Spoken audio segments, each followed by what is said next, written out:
Hello, everybody, wherever you are tuning in from. Good to have you on board. Good to. This just a talking tennis mug. Uh, it's the prototype of perhaps more to come. That's Mm. cool, John. Yeah, I really wish I had one. Yeah, I know. I mean, they are a must-have. I'm sure for all households, kitchens, and elsewhere. Jack, how are you doing today? Yeah, good. Thanks, John. Yeah, it's been a good week and stuff tennis wise. Guadalajara's been great. Plenty of other tournaments going on. Just feels like if you want tennis, you'll get your fill, right. There's been that's one way of looking at it. Other people would say the tours are stacked, but for me, it's great. You get as much as you need. Yeah, I mean, you say that pretty much everyone can be satisfied at this time of the year, except for probably one fan group who've been missing their man.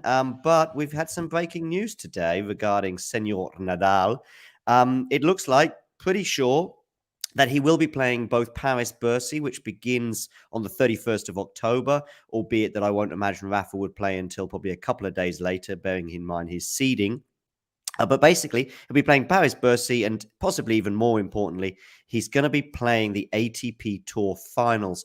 His coach Carlos Moya gave an interview today with local media in Manacor in Mallorca to announce that information. Jack, what's your feelings initially on this? It doesn't surprise me. I think I mentioned it last time I was on, right? But the fact that Nadal has gone this far in his career, this long in his career, without winning a couple of the biggest tournaments in the world, he'll still be hungry to win those.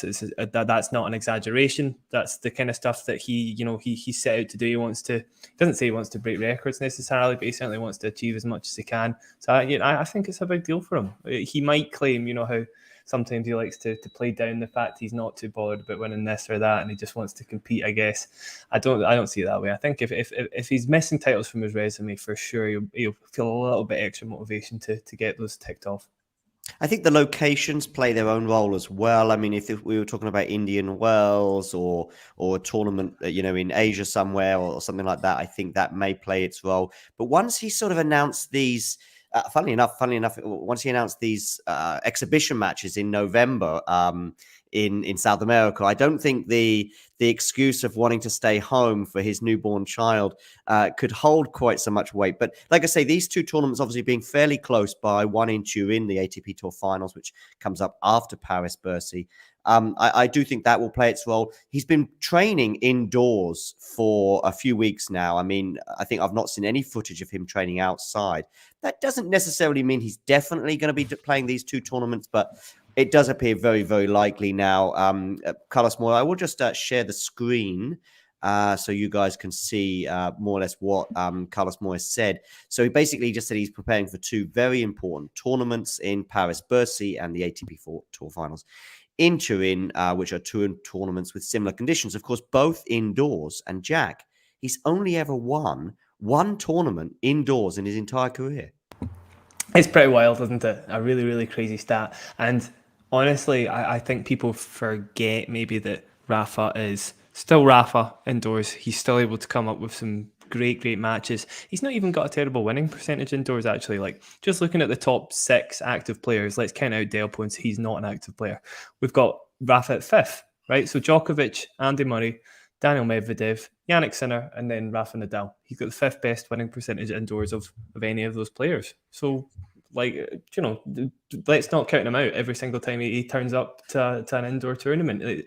Despite the fact he's not won a title indoors, he's kind of just come up against Novak or Federer, I should say, a lot of the time. So he's not, it's very coincidental he's not won any of these tournaments, I would say. Yeah, I think he's had a few misfortunes, if you like, a bit of unluckiness. I mean, he's missed a few tournaments. For example, last year he missed both of these tournaments through injury. I also mentioned before on a previous pod about the ATP Finals in 2019, really, when he could easily have gone through. He won 2 of his 3 group matches. We know that you can get away with winning just 1 of your 3 round robin matches and still progress. So to win 2 is quite unfortunate not to go through. Then, of course, in 2020, he was serving for the match to win in straight sets against Daniel Medvedev at the ATP Tour Finals, and eventually came unstuck there. You could also argue that, it looked like that could be his year. But then sometimes he's just run into people on fire, whether that be Djokovic or Federer or Andy Murray. I think, has he beaten him at the ATP Tour Finals? No, I'm not sure he has actually, John, No, because I okay, I can might think be of wrong two on off that the one. top of my head, and Rafa won both. So Okay, yeah, but he's run into other players. Dominic Thiem in 2020, he played in the group stage, albeit he still managed to get to the semi-finals that year. The team Nadal match in 2020, in just the round robin. I think it was the second match of three. Was 7-6, 7-6, I think, to Thiem, and Thiem at the time was yes, very yeah. famous. But it was just an insane level. Went down as my favourite straight sets match of the year. It was great, so good. And yeah, it takes that sort of level to beat him indoors a lot of the time, and people don't let him off the hook for that, I guess. Can you give me something, Jack, regarding him indoors? We know how dominant he is on clay, and none more so than the outdoor clay in Paris, rather than the indoor hard of Paris Bercy. Mm-hmm. Can you give me a reason, perhaps, as well as to why he doesn't quite get the same level of success indoors? Absolutely, yeah. Even talking about outdoor hard courts, right? You know, he's got a really good level of success there. He's won plenty of titles outdoors, obviously, hasn't he? You know, obviously nothing like his clay court record, but he's still great outdoor hard court. Still great on a grass court, where he's got a lot of variety.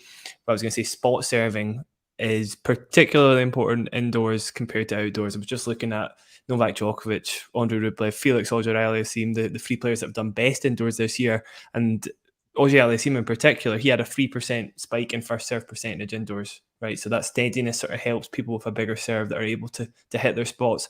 Rafa's never been the best spot server in the world, and just a few points here or there can make a massive difference. And that's why you still see him come up with, you know, crazy points from the baseline and stuff against Team in 2020, and like you were just talking about. But there's just the odd 3 point in between all these sort of highlight reels that Rafa's not winning, that he wouldn't need to win on a clay court in particular, obviously, but also at the US Open, you know, other tournaments like that outdoors where big servers maybe aren't benefited quite as much as they would be indoors. It makes a massive difference in the end. And today's news will be bad news for one or two players on the tour, such as Taylor Fritz and Hubie Hurkacz, currently 8th and 9th in the race. But don't forget, we need to bump Djokovic up into the top 8. So basically, those two players are the most likely players to now miss out. Felix obviously winning back-to-back tournaments. I don't think Felix is confirmed yet. Of course, if Taylor or Hubie were to win Paris Bercy, for example, among others, then that may change things. But let's imagine now we are pretty close. We've certainly got, I think, Daniel Medvedev is still not confirmed, I think, but it must be just a matter of time. Rublev Well, feels we good. had. I was just gonna say, John, we had obviously had that injury. I think that's the only thing that would stop him from He's going, playing right? this week. He's playing this week. Of Medvedev. course, yeah, of course, so Yeah. it is. But Yeah. but I must say he did come back a bit earlier than I thought. I think a week ago I was just speculating whether he'd even make it to Turin, but clearly that injury wasn't so bad, and he feels confident enough to play, I think, in Vienna this week. Back to Rafa. What can we, bearing in mind we've spoken about his record indoors and especially at the ATP and Paris Bercy, by the way, I remember him losing to Zverev there. Zverev, of course, won't be making it due to injury this year. I remember him losing there to Zverev, I think, in straight sets. Zverev is somebody who does seem to trouble him on a hard court anyway. But what can we expect from Rafa? Are we expecting him to pick up? Because, by the way, I do think this will have an impact on the way we view Rafa's year. Because let's say Djokovic goes and wins Paris and the ATP Tour Finals, which would just be, another incredible feat for him to win those back to back. It's kind of like what do we call it? We've got the summer swing or whatever we call it, the US swing with what do we call the two Masters events in Miami and Indian Wells, the sunshine swing double, sunshine double. We've got the cloudy double with Paris Bercy and Turin, and many people might think of Italy as being a very sunny country. Let me tell you now, northern Italy is certainly not in winter, and Paris has fairly miserable weather from now onwards as well. But we've got the cloudy double on the horizon. If Djokovic was to achieve that, and Nadal was to come nowhere, let's say, or even if he was to play Djokovic and lose, I do think that would shape how we view 2022 very harshly. He won the first two majors of the year. Most people, to win one major a year is amazing. To win two, even better. But just because the second half has been flat, disappointing, injuries have played their role as well.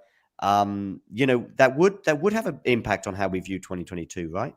Yeah, absolutely. Yeah, he's got he's got about I was going to say 50-50 chance, but I would say there's about 50% of the competitors this year. I would say he's got a pretty good chance of beating. The other 50% would have the edge on him. It's quite an interesting lineup because I would say that probably gives him a better chance than most years. However, at the end of the day, to be honest, however deep he goes in the tournament, it kind of all boils down to Djokovic, and he's playing as well as he ever has. And indoors, honestly, he's a few steps above Nadal. Yeah. So it's just a bad Alcaraz, matchup. by the way, is it fair to say he's still a bit of an unknown quantity, hard indoors? I mean, he's not. He's a known quantity in many respects, and let's not. By the way, let's not get too carried away with the indoors, outdoors. It is still a hard court. I don't want to go too far with that, but it does play a role. Is he still a bit of an unknown quantity in this sort of period of the year and these courts? Yeah, I would say so. I think he can get found out by not putting in enough powerful serves, I guess, or accurate serves, I should say.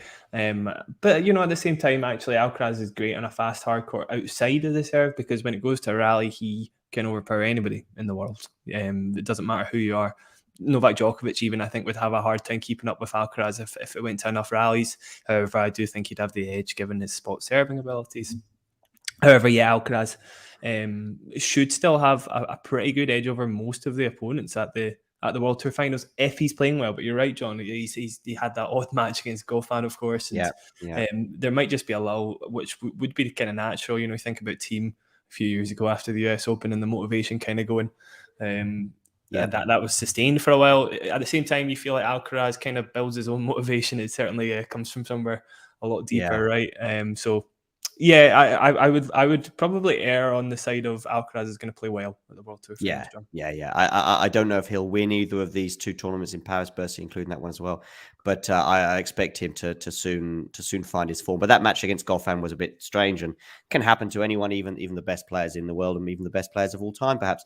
My feelings on Rafa, it's very similar to you. I think he can basically beat anyone on his day. I know that's a kind of a caption that you would use for a top 20 player rather than one of the two best players of all time or three best players of all time on the men's side, let's say.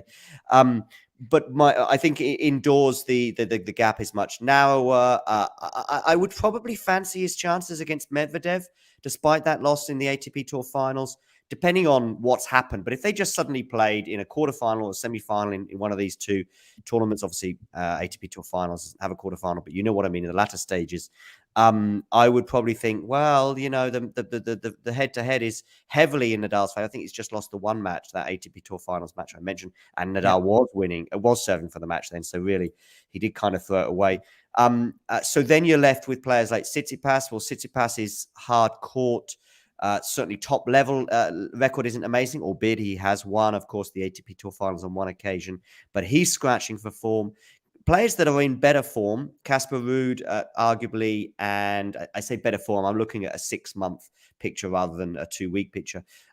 Players such as Casper Ruud and Felix, who are both likely to be at the ATP Tour Finals, and obviously Paris Bercy.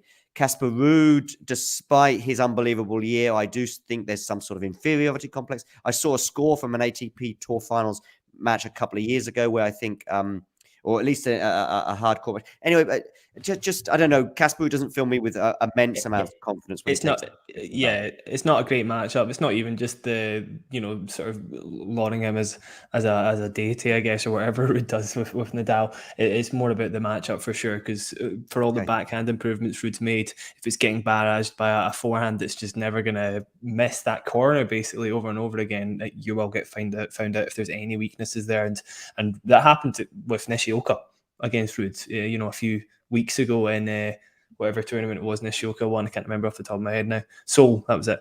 And Nishioka's got nothing like the forehand of Rafa. All he has to do is loop it into that corner. A lefty forehand as well, I should say, by the way. And he got found out eventually. He had the red line and he eventually lost. And Nadal will do that, but with sort of twice the power and energy of Nishioka. So it's a really bad matchup. Ruud really not inspiring me with confidence. Tsitsipas, similar vibe as well, although he will have a better chance, just given he should be able to construct points a little easier than Ruud indoors. But yeah, same thing again. I would say Rafa's the favourite there for similar reasons, just backhands looking weaker in bigger matches. And then Rublev, Yeah, you kind of forget Rublev's even there, right? He's not done anything massive for a while, which I don't think is unfair to say. He's kind of beating players he should be beating, losing to players he should be losing to. Again, another player that doesn't fill me with confidence. So yeah, the biggest threats for me, Novak, Carlos, and Felix, because Felix, honestly, Exactly. Felix is just rolling through service games at the moment indoors, and really shouldn't be underrated. He's seriously good. So yeah, they would be the free threats for Rafa. So whatever happens with the group stages, whatever group he gets lumped into, which wouldn't be Carlos, by the way, of course, because 1 and 2 in the world. Right. Yeah, but could be Novak. That could switch round actually, because obviously the points are all quite close at the moment. Something might happen after Paris. But yeah, the way the group stages pan out is going to be massive, John. I expect that Carlos and Rafa will go in as 1 and 2. Just looking at the gaps, it does actually, at least there's 600 points more or less between Carlos and Rafa, and obviously Carlos is playing Basel this week, so there's points to gain there. Other than a Rafa win in Paris and an early exit for Carlos, I imagine that they will go in as 1 and 2. But of course, a Rafa, Medvedev, Felix, Djokovic group is not impossible. At least the maths as they work out right now. Of course, things can change, and as we've seen with the women's recently, they have now announced the 1 to 8. Obviously, 1 and 2 are in one pot. 3 and 4, 5 and 6, 7 and 8. Anyone who's a big football fan, or soccer as they call it in some parts of the world, will be quite familiar with these kind of drawings and systems. Anyone who's a big tennis fan, and less so football or soccer, probably doesn't quite understand how it works. But I think for many of us, it's 1 and 2. So right now, let's say Carlos and Nadal are 1 and 2. So they would be kept separate in the round robin stage, and so on and so forth. But a group with something like Nadal, Medvedev, and Felix in it, along with Djokovic, would certainly be the group of death, while the other one would probably be the group of life, let's say. Just back to Nadal indoors. So we do often hear as well, Shrihari there, by the way, saying, don't forget Medvedev. I'm not ruling Medvedev out, and I think it's been a real nice turn of the corner, by the way, that Daniel had, getting to the semi-finals and losing narrowly, albeit, through injury, if you like, against Novak. I just wonder, though, if Medvedev right now, even with that upturn in form, is quite ready to beat so many players back to back. We know he's done it before. I know he did it a year ago or whenever it was, 2 years ago. I can't remember when he was on that insane run against top 10 players. Right? Yeah.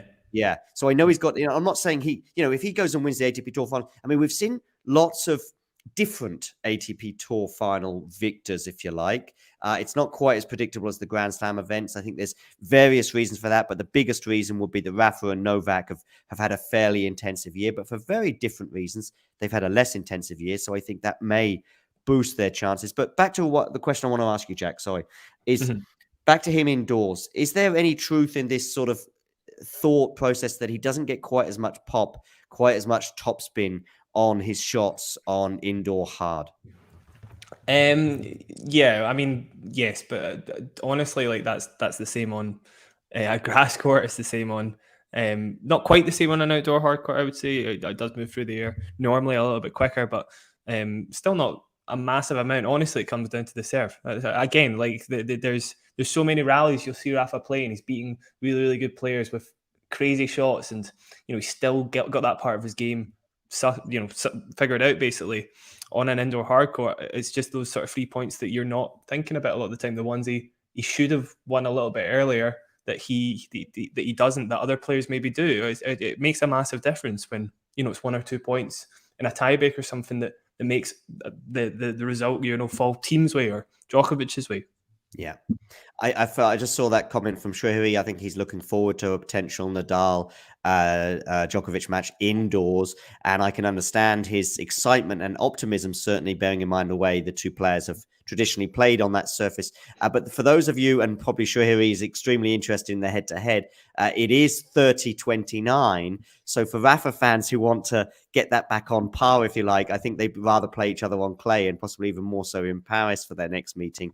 But I'm also like him. I'd love to see them play on a hard court. I don't think the last time I remember them playing on a hard court was the ATP Cup in 2020, I think it was, and it was 7-6, 7-6 Djokovic. Certainly the second 6-2, I think, in the first set. Okay, 7-6. Yeah. Yeah, it was the tiebreak. But obviously that was outdoor hard. So, Djokovic, if he's playing like he has been, would be a pretty heavy favorite. In fact, I can't think of a condition where he would be as heavy. Perhaps Melbourne, you would argue, bearing in mind, especially the last time they met there. Yeah. But as that aside, indoor hard would be about as favorable as it could probably get for Djokovic. And as Yeah. Josh says, Djokovic would be the favorite to win these two tournaments. Yeah. I think for Rafa, I think it wouldn't surprise me if, depending on his draw, etc., but if he did come unstuck in Paris Bercy, we do see him need a few, matches, if you like, to get going. I hope for his sake we don't see an early exit like we saw in Cincinnati. I don't know how that affected his chances going into the US Open. I also hope that I'm sure that the rib issues that have been, or the abdominal issues, I should say, that have been an issue of the last few months for him, they must be 100% cleared up, because I don't think that they would take a risk with that. I haven't seen him serving in his practices, but I think that we just saw a lot of those in the summer, bearing in mind we knew his condition he had. So I'm assuming that those health issues, at least for now, are gone. And what I want to say is Paris could be not come too early as such, but come too early in terms of his match readiness. So I would be disappointed if he went out in his first match. But if he went out in his second or third, I would still say, listen, he's on course to do okay in the ATP Tour Finals. His group will have an effect, but he could easily make the semis, final, and who knows from there. Definitely. I think it will still take a pretty inspired performance from somebody outside of the top 10 probably to beat Rafa indoors, which could happen, but I would probably say odds are Rafa still makes a quarter or a semi even, and then maybe plays a top 10 player and might get found out. But you'll still have a good chance of making a deep run is the bottom line. And I think it keeps boiling down to Novak for me, because honestly Novak should beat Rafa indoors. I'm just looking at a few stats there. They're 4-2. Djokovic is 4, Rafa 2 indoors. But the last time Rafa beat Djokovic indoors was 2010. Obviously 12 years ago. They've only played twice since, to be fair. But both times Djokovic, is winning like 40%, more than 40% of Rafa's first serve points. So, and conversely, it's like 90% for Djokovic in one match on his first serve, and then 70% in the other match. That's the sort of chasm I'm talking about in terms of spot serving. And that's the biggest difference, definitely. And if anything, Djokovic is a better spot server now. Although maybe Rafa is as well, to be fair, after Moya's influence. But yeah, still, the matchup heavily favours Novak. Rafa's certainly made improvements to his serve compared to his first few years in his career, where it felt like he was just getting the ball in play. But he certainly made improvements. But I do think that Djokovic has too in recent years. Not quite serve bot-esque, but certainly big improvements in his serving. We've seen some incredible serving performances from him, even as recently as the last two tournaments. And I do think that is a gap between the two that even the most ardent of Rafa fans would have to acknowledge.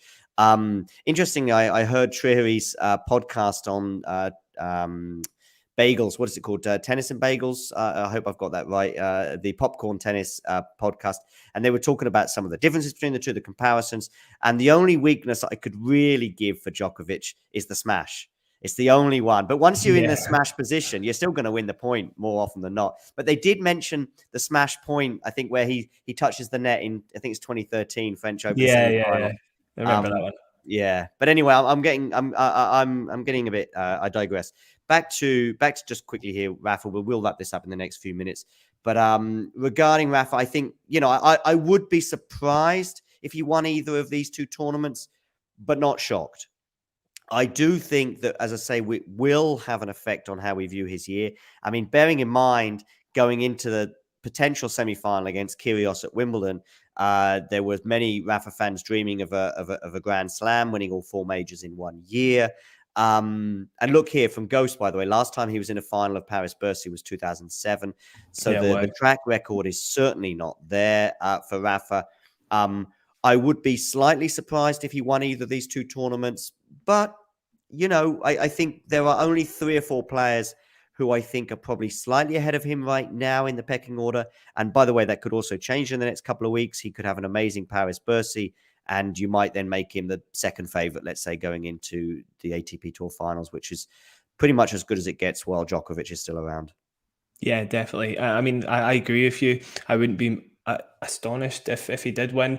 I would be astonished if he won getting through Novak, because if he beats Novak indoors this late in his career, I'd be flabbergasted, and it would be an anomaly, which would be so worth analysing. Like, I'd be really excited for it. So I agree, we'll and see. I think it may have to. We're constantly reanalyzing these GOAT debates, but I think really the only fair analysis for that can come at the end of their careers. But that would be that would change some of the narrative, at least, despite the fact it may come in one of these not lesser tournaments, but you know what I mean. It's not like him winning in Melbourne in the final there, for example. I think that would also alter the narrative somewhat. But plenty to look forward to. Any final comments on this, Jack? No, I'm looking forward to it. Should be good. Yeah, me too. We've got, you've got Paris Bercy starting in just under a week's time, I believe. And then quick on the back of that will be the ATP Tour Finals. Of course, we've got the WTA Finals taking place the same week as the ATP, sorry, as Paris Bercy. Yeah, exactly. So, but by the way, if you are completely free and want to gorge on tennis, you'll be pleased to know that they're in 2 different time zones. So you might well be able to catch both of those tournaments. But I imagine other people do need to sleep and some need to work as well. Just one thing here from Zane. I've not seen you before, so welcome to the channel. Make sure you hit that like button and subscribe. Interesting, you talk about differences in serving between Rafa and Novak.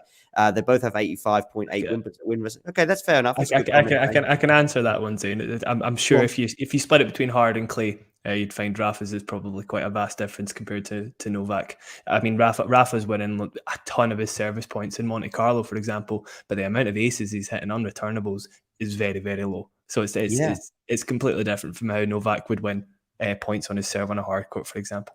Yeah, absolutely. Where obviously on a clay court, the serve is slightly less important, not unimportant, but less important.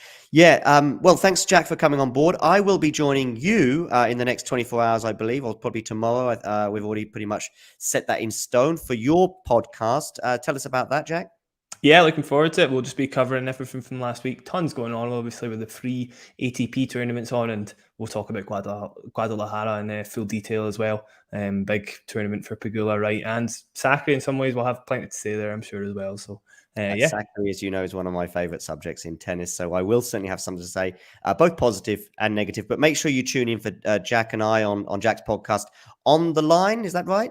On the Line, yeah, that's it. Yeah, make sure you follow both of us on Twitter. I am at JSilk or at Talking Tennis TT. Probably if you just want to get tennis content, stick to the tennis, then follow me at Talking Tennis TT. And Jack, your Twitter handle? It's On the Line _Jack. Cool. And we will be speaking to you all very soon. Cheers, Jack. Thanks, John.